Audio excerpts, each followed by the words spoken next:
The next thing you want to do is think about how you're going to grow your marriage this year. Every marriage needs to be fed. It's a living, breathing thing between two people who are both sin-based creatures devoted to Christ who need to grow. At least, hopefully, both are devoted to Christ. If not, at least you are, and you need to figure out how you can better serve your husband this year. If you're not married yet, then you need to figure out how you can prepare for him. How can you pray for him? How can you begin to prepare your life to be able to share it with somebody?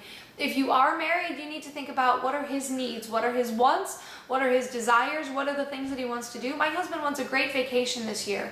So my children and I have been planning a great vacation. We're going to the Teach Them Diligently conference in Spartanburg, South Carolina in May.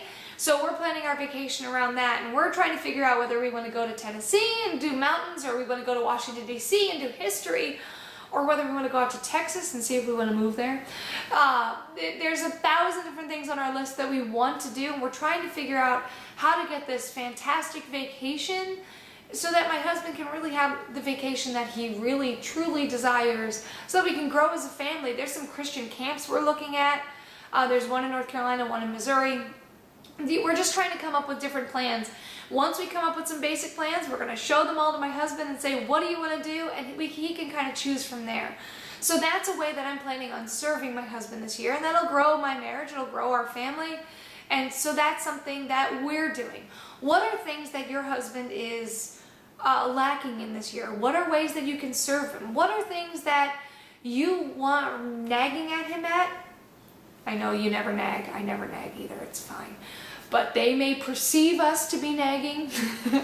What are those things that have been driving you absolutely crazy that maybe you can turn around and make it a service project? I know for me, it's my husband never puts anything into the laundry, anything. Whether it's a laundry pile or a laundry basket, he just doesn't do it. So now I look at it as every morning I serve him by picking up all of his laundry and putting it into the laundry room.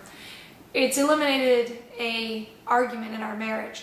It still may drive me crazy at times, but that's me waging a war against my flesh. What I need to do is be able to serve him.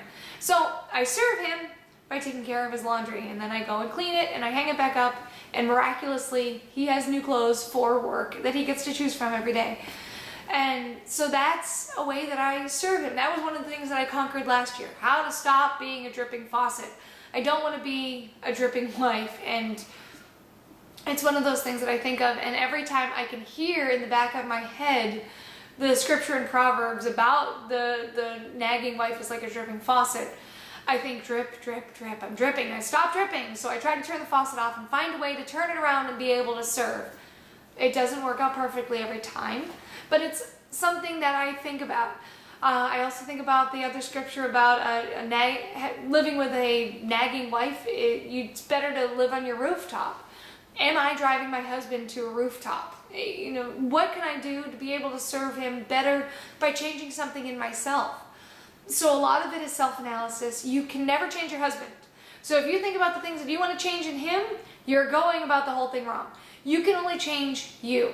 So think about the things that you want to see changed in your husband, and then think about what you're doing to be able to facilitate that.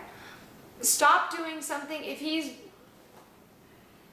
mad at you about something, change what it is in you if you can. If there's something you can grow. If not, let it go on. But if there's something that you can change to better serve your husband, do that this year. Make it a gift to him, and ultimately it's a gift to the Lord. Serve God by serving him. That's what one of your roles as a wife is, and it's one of your most important roles as a Christian wife, is to serve God through serving your husband. So grow your marriage in that way. If there's some books that you want to read as a couple, Bible studies you want to go to, those things you can put on this list too. So now think about how you can serve your husband.